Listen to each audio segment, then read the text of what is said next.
kwamuri Madzibaba Nhombo upenyu hwandiremera sedombo ndiri kuzama ngwavha asi ungori urombo munhu waMwari handidi kufa ndiri fombo iwe rasta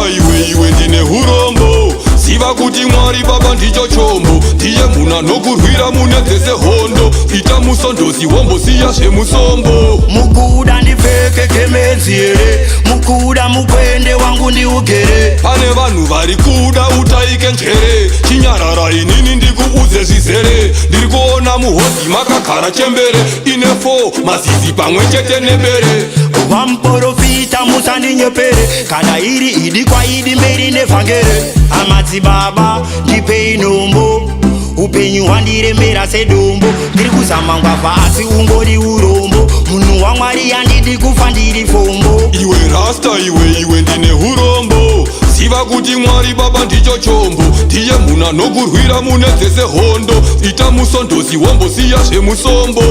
ndakambozama kutsvaga basa zvikaramba zvese zvandiri kubata hazvisi kufamba ndosaka ndauya kuna Madzibaba kuti zvinhu zvigofamba dombo rekutanga kumabvazuva dombo rechipiri riise mumaruva kune vari kudeketera vari kumakuva havadi zvibudirire zvaunoda kuva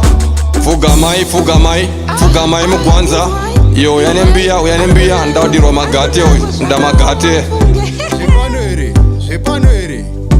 Madzibaba ndipei nhombo upenyu hwandiremera sedombo ndiri kuzama ngwavha asi ungori urombo munhu waMwari handidi kufa ndiri fombo iwe rasta iwe ndine urombo ziva kuti Mwari baba ndicho chombo ndiye munhu anokurwira mune dzese hondo ita musondozi wombosiya zvemusombo mukuda ndipfeke kemenzi here mukuda mukwende wangu ndiugere pane vanhu vari kuda utaike njere chinyarara inini ndikuudze zvizere ndiri kuona muhodhi makagara chembere ine 4 mazizi pamwe chete nebere vamuprofita musandinyepere kana iri idi kwaidi mberi nevhangere Madzibaba ndipei nhombo upenyu hwandiremera sedombo ndiri kuzama ngwavha asi ungori urombo munhu waMwari handidi kufa ndiri fombo rugare vapostora masunungurwa nai mufambe nengoni dzamwari baba kerebia makolektere mari yehuni dzechoto mangwana musakangano nguva dzepazambara nai musakangano kubata nguva masunungurwa rufaro kwamuri.